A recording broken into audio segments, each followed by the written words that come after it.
আপনারা তো বিএনপি করেন নাকি?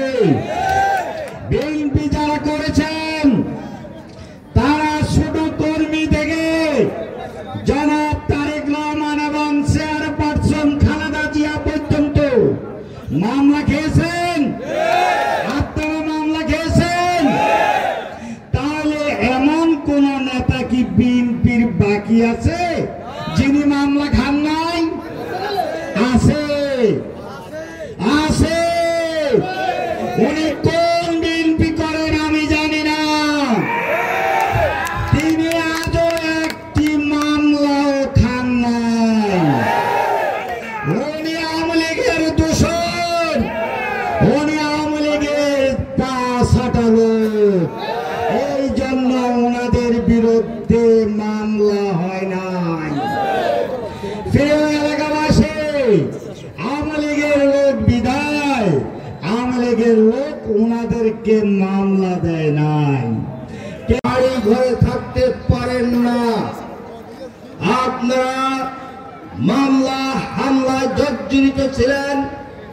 আপনারা জেল জুলুমে নির্যাতনে আপনারা ভারাক্রান্ত ছিলেন। আজকে আল্লাহর অশেষ মেহেরবানিতে আপনারা এই মুক্ত আকাশের নিচে জনসভা করার সুযোগ পেয়েছেন। একটি সময় আমাদেরকে রাজপথে মিছিল করার সুযোগ দেয় নাই।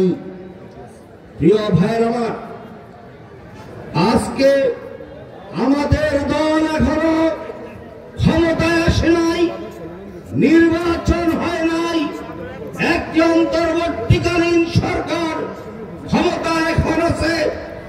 আপনাদেরকে বুঝতে হবে, আমাদের নেতা জনাব তারেক রহমান আপনাদেরকে বলেছে, নির্দেশ দিয়েছে, বিএনপি বাংলাদেশের গণমানুষের দল, বাংলাদেশের শ্রমিক কৃষকের দল।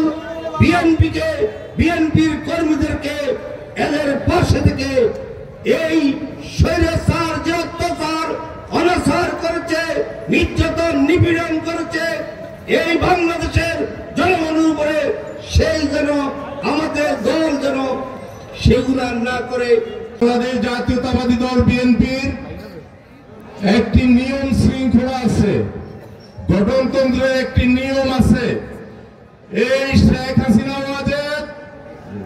যেভাবে মনে করেছিল বাংলাদেশ জাতীয়তাবাদী দলের নেতা কর্মী শূন্য করে এই দলটিকে ব্যানিশ করে দেওয়ার চিন্তা ভাবনা করেছিল, কিন্তু তাদের শেখ হাসিনা সেই চিন্তা সফল হতে পারেনি। তারা সুস্থ হওয়ার জন্য আমরা দোয়া করি।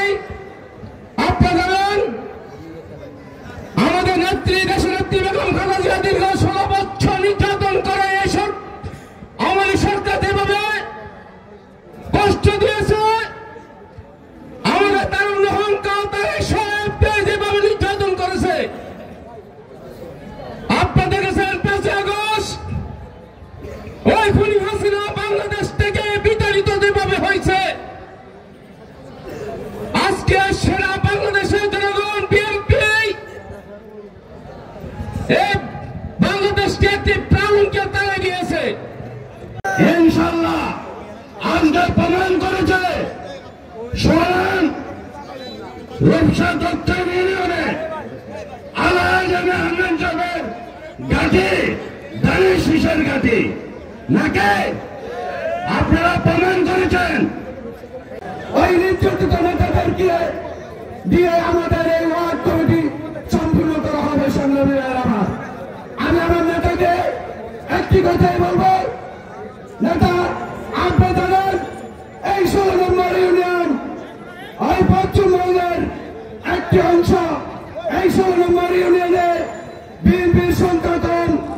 আমি আপনাকে বলতে চাই, এই 16 নম্বরের মাঠে বিএনপির কাছে, এই 16 নম্বরের মাঠে আলাদা ঘাটি। সংগ্রামী আমার, আপনারা যেভাবে ঐক্যবদ্ধ আছেন, আগামী নির্বাচন পর্যন্ত এইভাবে ঐক্যবদ্ধ থেকে নেতৃবৃন্দ, বিভিন্ন ইউনিয়ন থেকে আগত সম্মানিত অতিথিবৃন্দ, আমার সম্মুখে জনতা, সংগ্রামী জনতার একাংশ, আপনারা অনেক কষ্ট করে অনেক দূর দূরান্ত থেকে এসেছেন, এই জন্য আপনাদের কাছে আমি কৃতজ্ঞ।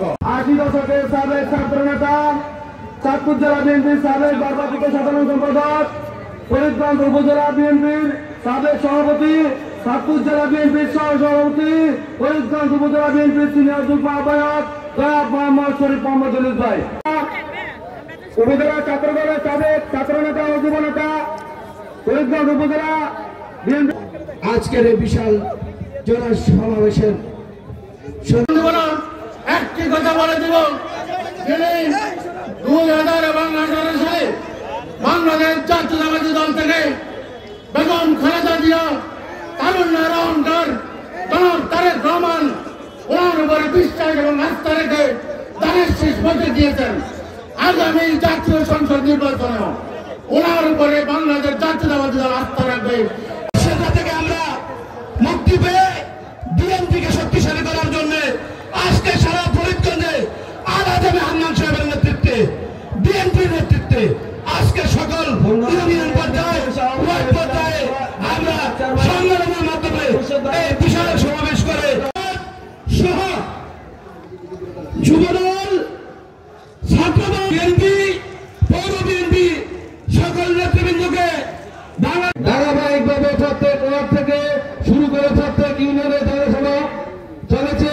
এই জনসভার মূল লক্ষ্য উদ্দেশ্য হল ঘুমন্ত বিএনপিকে জাগ্রত করা এবং আগামী দিনে নির্বাচনের প্রস্তুতি নেওয়া।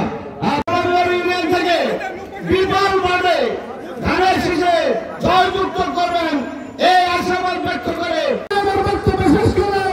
খুদা হাফেজ, বাংলাদেশ জিন্দাবাদ। আমরা ওনাদেরকে অভিনন্দন জানাই।